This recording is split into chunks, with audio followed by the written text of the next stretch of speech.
ସବୁ ଭଲ ପାଇବା ଯଦି ମିଶିଗଲେ କାହାଣୀ ତ ସରିଯିବ ନା, ଶେଷ ହେଇଯିବ। ତେଣୁ ବିଚ୍ଛେଦ ହେଲେ ହିଁ ଭଲ ପାଇବା କ'ଣ, ତା ଫିଲିଙ୍ଗସଟା କ'ଣ ଆମେ ଅଧିକ ଅଧିକ ଜାଣିପାରିବା। ଆଉ ଯେହେତୁ ଅକ୍ଷୟ ଆଉ ଲକ୍ଷ୍ମୀ ଅଲଗା ହେଇଛନ୍ତି, ଅଲଗା ହେଲା ପରେ ତାଙ୍କ ଭଲ ପାଇବା କେତେ ଥିଲା ଦୁଇ ଜଣଙ୍କ ପ୍ରତି, ପରସ୍ପର ପ୍ରତି, ସେଇଟା ଏବେ ଦର୍ଶକମାନେ ଜାଣିପାରୁଛନ୍ତି। ଏବେ ତ ବିଚ୍ଛେଦ ହିଁ ଚାଲିଛି ଦୁଇ ଜଣ ଅଲଗା ଅଲଗା ଅଛୁ। ଆଶା କରୁଛୁ ଆଗକୁ ମିଶିଯିବେ ଦୁଇ ଜଣ ଆଉ। ଅକ୍ଷୟ ଲକ୍ଷ୍ମୀଙ୍କ ଭିତରେ ବହୁତ କିଛି ଦ୍ୱନ୍ଦ୍ୱ ଚାଲିଛି। ଆମେ ଆମେ ସବୁବେଳେ ଟ୍ରାଏ କରୁଛୁ ଏକାଠି ହେଇକି ରହିବା ପାଇଁ। ଆଣ୍ଡ ଭଗବାନଙ୍କ କ'ଣ ଇଚ୍ଛା ସେଇଟା ଆଗକୁ ହିଁ ଆପଣମାନେ ଦେଖିଲେ ଜାଣିପାରିବେ। କ'ଣ କହିବେ ଅକ୍ଷୟ, ଆପଣଙ୍କ ଯେଉଁ ଲାଇଫରେ ଯେଉଁ ଝଡ଼ ସୃଷ୍ଟି ହେଇଛି, କାହା ପାଇଁ ଝଡ଼ ସୃଷ୍ଟି ହେଇଛି ବୋଲି କହିବେ? ଏ ଯାଏଁ ତ ଅକ୍ଷୟ ବି ଜାଣିପାରିନି ଝଡ଼ଟା କାହା ପାଇଁ ହେଉଛି, କିନ୍ତୁ ଭାବୁଛି ଭଗବାନଙ୍କ କିଛି ଭୁଲ ଭାଲ ହେଇଯାଇଛି ବୋଧେ ମୋ ପ୍ରାର୍ଥନାରେ, ସେଥିପାଇଁ ଏତେ ସାରା ପ୍ରୋବ୍ଲେମ୍ ଆସୁଛି ମୋ ଲାଇଫକୁ। ଆଉ ମାନେ ମୁଁ ବାପା ହେଇଥାନ୍ତି ବଟ୍ ହେଇପାରିଲିନି, ତ ସେଇଟା ସବୁଠୁ ବଡ଼ କଷ୍ଟ ମୋ ପାଇଁ। ଆଉ ଅଛନ୍ତି ବହୁତ ସାରା ନେଗେଟିଭ୍ ଲୋକ ଯେଉଁଟାକି ଆମ ଦୁଇ ଜଣଙ୍କୁ ଅଲଗା କରୁଛନ୍ତି। ତ ଆଶା କରୁଛି ଆଗକୁ ଆମେମାନେ ମିଶିଯିବୁ, ଆଉ ସବୁ ପ୍ରୋବ୍ଲେମ୍ଟା ସର୍ଟ ଆଉଟ୍ ହେଇଯିବ। ଆଉ ଆର ମହତ୍ତ୍ୱ ମୁଁ ମାନେ ଅକ୍ଷୟ ଲକ୍ଷ୍ମୀଙ୍କ ଠାରୁ ଯେତିକି ଜାଣିଛି, ସେମାନେ ହିଁ ସେ କଷ୍ଟଟା ଜାଣିପାରିଛନ୍ତି। ବୋଧହୁଏ ତାଙ୍କ ଅଡ଼ିଏନ୍ସ ସେତିକି ଜାଣିପାରୁଥିବେ, ମାନେ ଆମ ଅଡ଼ିଏନ୍ସ ସେତିକି ଜାଣିପାରିଛନ୍ତି।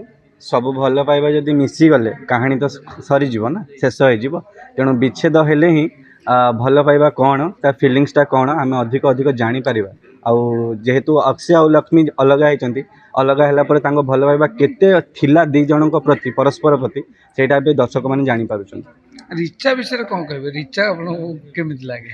ରିଚା ହେଉଛନ୍ତି ଅକ୍ଷୟଙ୍କର ଛୋଟବେଳର ବେଷ୍ଟ ଫ୍ରେଣ୍ଡ, ବଟ୍ ସିଏ ତାଙ୍କ ମନରେ ଫିଲିଙ୍ଗସ୍ ନେଇ ଆସିଥିଲେ ଅକ୍ଷୟଙ୍କ ପାଇଁ।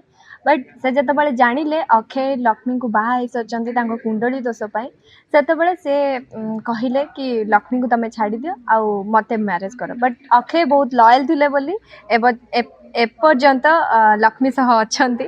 ଆଣ୍ଡ ରିଚାକୁ ନେଇକି ମୋ ପଏଣ୍ଟ ଅଫ୍ ଭ୍ୟୁ ରହିବ କି ଏମିତି କିଛି କ୍ୟାରେକ୍ଟର ଆସନ୍ତି ଲାଇଫ୍ରେ, ବଟ୍ ଥାର୍ଡ଼ ପର୍ସନ୍କୁ ନେଇକି ବେଶୀ କିଛି ଦୁବିଧା ଆଣିବା କଥା ନୁହେଁ। ବଟ୍ ଅକ୍ଷୟ ଲକ୍ଷ୍ମୀଙ୍କ ଭିତରେ ଏଇ ଡିଷ୍ଟର୍ବାନ୍ସଟା କେତେ ଲଭ୍ ସେକ୍ସନ୍କୁ ନେଇ ଆସିଛି ସେଇଟା ଜାଣିବା ପାଇଁ ଆପଣମାନେ ସବୁବେଳେ ଦେଖନ୍ତୁ ତୁମ ବିନା। ମିସ୍କ୍ୟାରେଜ୍କୁ ନେଇକି ଏମିତି ତ କହିପାରିବିନି, କାହିଁକିନା ଲୋକମାନେ ଜାଣିସାରିଛନ୍ତି ଏଇଟା ରିଚାର ଗୋଟେ ପ୍ଲାନ୍ ଥିଲା ବୋଲି।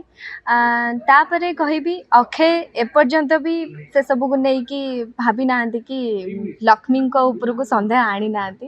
ଏଇଟା ଅକ୍ଷୟଙ୍କର ବହୁତ ଗୋଟେ ଭଲ ଗୁଣ କହିପାରିବି, କାହିଁକିନା ଦୁନିଆରେ ଏମିତି ବହୁତ କମ୍ ଲୋକ ଅଛନ୍ତି ଯିଏକି ନିଜ ପାର୍ଟନରକୁ ନିଜଠୁ ବି ଅଧିକ ବିଶ୍ୱାସ କରନ୍ତି, ଆଉ ସେଇଟା ଅକ୍ଷୟଙ୍କ ଠାରୁ ହିଁ ଆପଣମାନେ ଜାଣିପାରିବେ।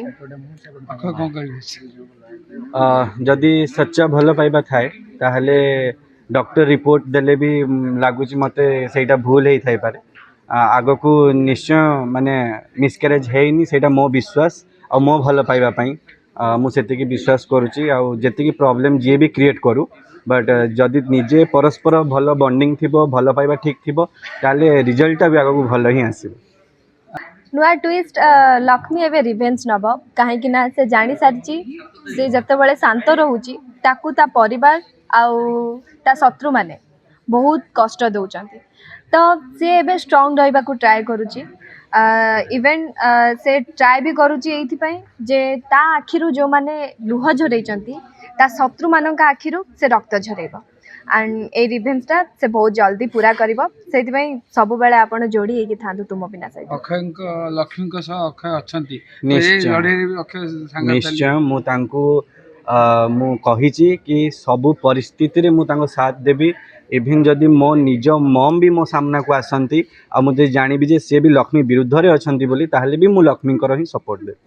ସେମାନେ ଆମକୁ ଏତେ ସାରା ଭଲ ପାଇବା ଦେଇ ଆସିଛନ୍ତି ଅଲରେଡ଼ି, ଆଉ ମୁଁ କିଛି କହିବିନି, ମୁଁ କହିବି ଏମିତି ହିଁ ଭଲ ପାଇବା ଦେଉଥାନ୍ତୁ ଆଉ ତୁମ ବିନା ସିରିଏଲ୍କୁ ସବୁଦିନ ଦେଖୁଥାନ୍ତୁ। ହଁ, ମୁଁ ବି ସେଇଆ ହିଁ କହିବି। ଏତେ ସାରା ଭଲ ପାଇବା ଦେଇଛନ୍ତି, ଆଗକୁ ବି ଏମିତି ହିଁ ଭଲ ପାଇବା ଦିଅନ୍ତୁ। ଟିକେ ସ୍ୱାର୍ଥୀ ହେଇଯାଉଛି କାହିଁକିନା ଆପଣମାନଙ୍କର ଭଲ ପାଇବା ଦେଖି କିଏ ନାହିଁ କିଏ ହିଁ ଲୋଭ କରିବ।